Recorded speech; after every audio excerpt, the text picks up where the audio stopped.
heureusement que c'est la municipalité qui en est propriétaire, parce que si elle appartenait encore à l'Église, on peut craindre que le prêtre nous le refuserait. Enfin, très bien.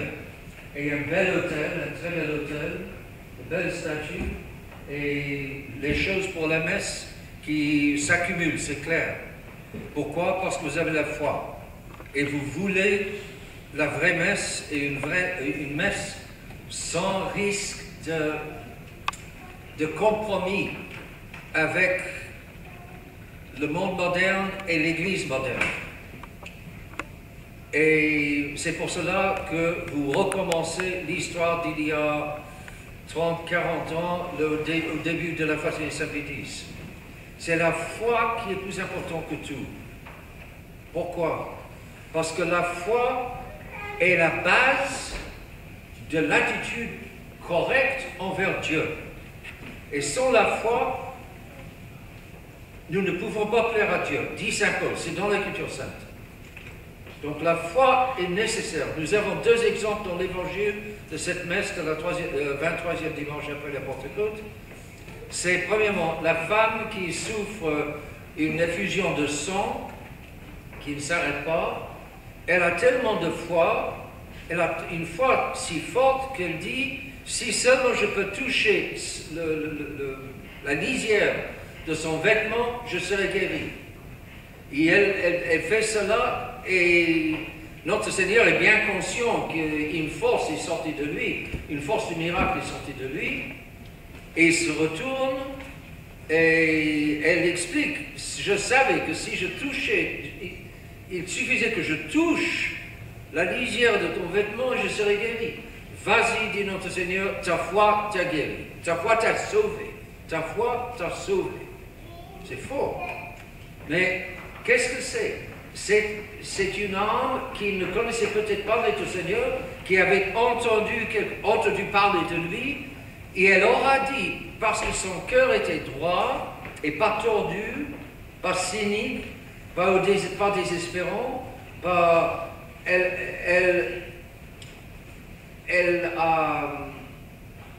parce que son cœur était droit, elle a cru que c'est possible qu'il y ait quelqu'un, un homme qui soit tellement de Dieu, sinon Dieu, mais en tout cas tellement de Dieu, qu'il pourrait la guérir rien que par le toucher de son vêtement. Et en effet, elle ne se trompait pas. Des fois, c'est la crédulité, c'est la foi qui va vers un objet bête. Mais elle ne s'est pas trompée, cette femme. Et puis, vous avez un deuxième exemple. Elle a été récompensée, et notre Seigneur lui dit, non seulement tu es guéri, mais tu es sauvé. Ta foi t'a sauvé. La foi, c'est le point de départ du salut. Et la foi, il ne faut pas, et on ne doit pas, on ne peut pas la corrompre. Or, le Concile Vatican II a gravement corrompu la foi, en l'adaptant au monde moderne. Le monde moderne est sans foi. Adapter la foi à un monde sans foi, c'est dissoudre la foi. Et les fruits de la dissolution de la foi s'observent dans l'Église conciliaire, ce que nous appelons l'Église conciliaire. Et maintenant, depuis un certain temps, on observe que la fraternité, à sa tête, la coupole, comme on dit en espagnol, la coupole de la fraternité, veut arriver à un compromis, à un accord, à une entente avec cette Église conciliaire. C'est pas possible. C'est inconciliable. Ils essaient de concilier, ces chefs de la fraternité cherchent à concilier l'inconciliable. Essayez de mélanger l'eau et l'huile. Vous avez une bouteille avec de l'eau et de l'huile. L'eau, bien sûr, flotte sur... l'huile flotte sur l'eau parce que l'huile est plus légère. Bon, vous secouez fortement la bouteille et les deux liquides se mélangent. Mais dès que vous cessez de secouer, tout de suite, ils se séparent de nouveau. L'huile et l'eau ne se mélangent pas. C'est impossible qu'ils se mélangent. La foi et le contraire de la foi ne se mélangent pas. Le monde moderne, c'est la contradiction de la foi. Et le monde moderne est construit sur la négation de notre Seigneur Jésus-Christ, de la divinité de notre Seigneur Jésus-Christ, et sur le refus de Dieu. Observez tout autour de vous, c'est le refus de Dieu. Les gens ici au Québec, c'est terrible. La province autrefois la plus catholique du Canada, évidemment, maintenant plusieurs disent, et vous savez certainement mieux que moi, très possiblement la province la plus corrompue de l'Église, du Canada. Et parce que c'était la plus catholique. Mais maintenant, cette corruption est terrible. Et cette corruption est dans le monde entier. Autrefois, l'Église chassait la corruption. L'Église de notre Seigneur Jésus-Christ et la corruption, ça ne se concilie pas, ça ne se mélange pas. Alors, l'Église, la vraie Église, repoussait et tenait dehors cette corruption. Et maintenant, l'Église a accueilli la corruption et la fraternité construite par Monseigneur Lefebvre pour continuer la résistance à la corruption. La fraternité s'ouvre à la corruption. Et on voit, excusez-moi, on voit les fruits dans le manque de tenue vestimentaire, me dit-on, et c'est facile à croire, c'est normal. Parce que pour résister au magnétisme du monde moderne, il faut un magnétisme plus fort. Il faut que les gens veuillent aller au ciel. Beaucoup de monde aujourd'hui ne veut pas aller au ciel. Ils veulent jouir dans cette vie-ci. Et alors il leur est indifférent d'aller au ciel. Il faut vouloir aller au ciel. Il faut croire au ciel. Il faut croire à un Dieu qui nous récompensera si nous nous comportons de telle et telle façon pour aller au ciel. Il faut avoir la foi dans le Seigneur qui non seulement opère des miracles, mais nous sauvera si nous le méritons. Il faut alors qu'il dépend de nous de mériter. Pour mériter, il faut faire ce que dit Dieu.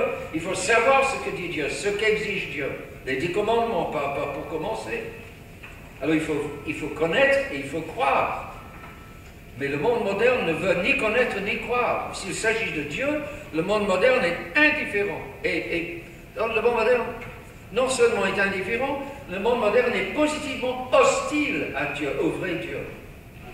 Alors comment voulez-vous que, cherchant Dieu, voulant aller au ciel, il puisse y avoir un accord entre nous qui voulons aller au ciel et ce monde qui ne veut pas aller au ciel?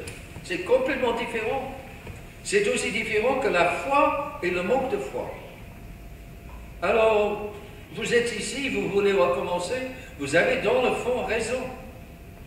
Mais, mes chers amis, il vous faut prier pour un prêtre. Il ne suffit pas d'une visite de temps à autre d'un prêtre. Vous avez besoin de vous confesser. Tous nous sommes attirés par le péché, par les tentations du monde qui nous entoure aujourd'hui. Les tentations sont plus faciles, plus accessibles avec l'Internet que jamais, pour les hommes en particulier, pas seulement pour les hommes, mais et les universités mauvaises d'aujourd'hui. J'ai besoin des sacrements, et des sacrements pas frelatés, et j'ai besoin de prédications qui soient claires et qui disent ce qu'a toujours dit l'Église. Et qui ne cherche pas un compromis avec ce monde pourri et cette Église pourrie d'aujourd'hui. Et nous devons prier pour ce monde et prier pour les âmes dans le monde et prier pour cette Église qui a tombé. Et prier aussi pour la fraternité saint-pédiste. C'est tragique. Vous avez payé combien pour construire cette Église, cette école, pour soutenir cette école, pour trouver le salaire des professeurs durant des dizaines d'années pour cette école.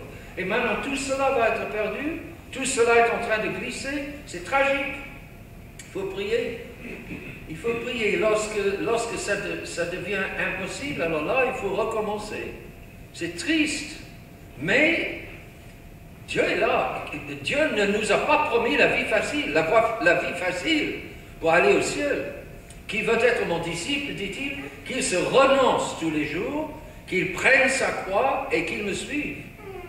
Ce n'est pas s'épanouir la vie catholique, c'est se renoncer.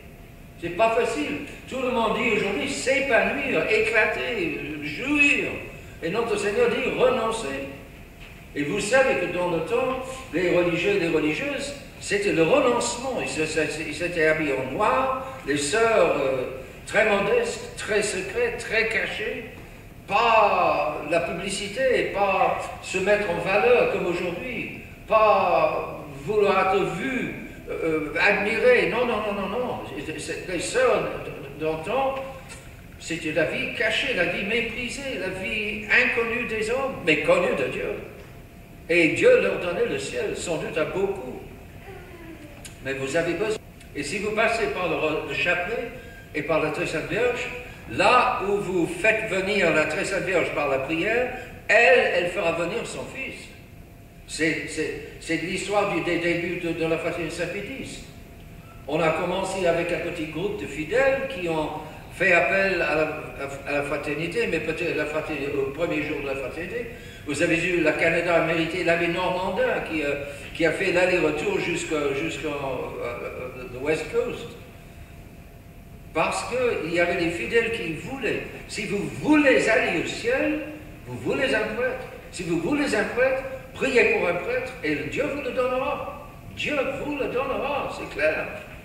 Comment voulez-vous, dans un monde pourri où presque personne ne veut plus aller au ciel, ici un groupe qui veut aller au ciel, qui veut passer son éternité avec lui, comment voulez-vous qu'il n'écoute pas? C'est pas possible. Alors, dans ce cas-là, priez de façon tranquille, pas excitée, constante, fervente, Dieu vous écoutera. Notre-Dame à Pontmain, elle est apparue dans la guerre franco-prusse de 1870 en France, Pontmain, vers la fin de cette guerre. Priez mes enfants, elle est apparue, je crois, à trois petits. Priez mes enfants, mon fils se laisse toucher. Autrement dit, croyez en la force de la prière. Dieu écoute. Et il n'attend qu'écouter les gens, les âmes qui le veulent, et qui ne le refusent pas. Il n'attend que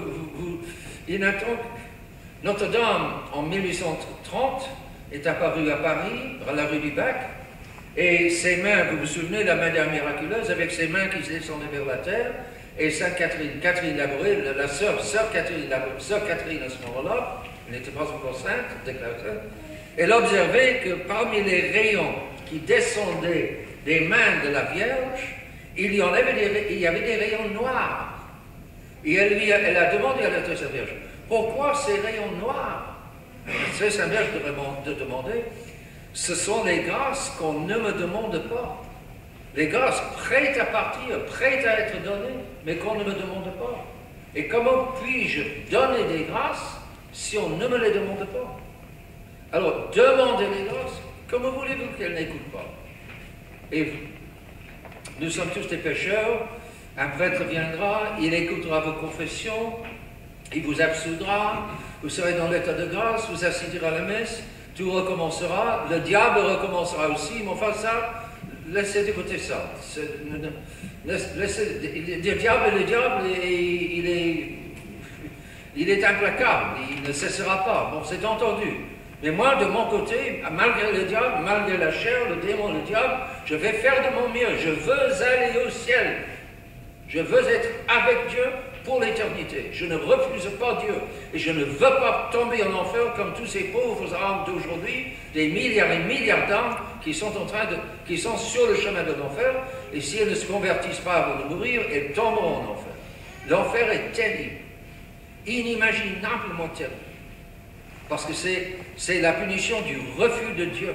Dieu est grand et infiniment bon, et refuser ce Dieu si bon et si grand mérite un châtiment terrible, et c'est l'enfer. Et une âme, une fois tombée en enfer, n'en sort plus. C'est inimaginable. Terrible. Mais Dieu est Dieu. Saint Paul dit, c'est une chose terrible que de tomber dans les mains du Dieu vivant. L'Épître aux Hébreux, c'est une chose terrible que de tomber dans les mains du Dieu vivant. On ne se moque pas de Dieu. Autre citation de Saint Paul, Galates. On ne se moque pas de Dieu. Mais les gens aujourd'hui se moquent éperdument de Dieu. Je ne veux pas suivre ce chemin-là. Et coûte que coûte, je ne vais pas nager, je ne vais pas suivre ce courant-là. Je vais nager contre-courant, coûte que coûte. Et si ça coûte, reconstituer tout un centre de messe, c'est ce que je vais faire, c'est ce que je vais aider à faire. Mes très chers amis, vous avez Dieu de votre côté. N'en doutez pas, et ne doutez pas que son Fils, notre Seigneur Jésus-Christ, se laisse toucher. Et sa mère aussi. Au nom du Père et du Fils, du Saint-Esprit, ainsi soit-il.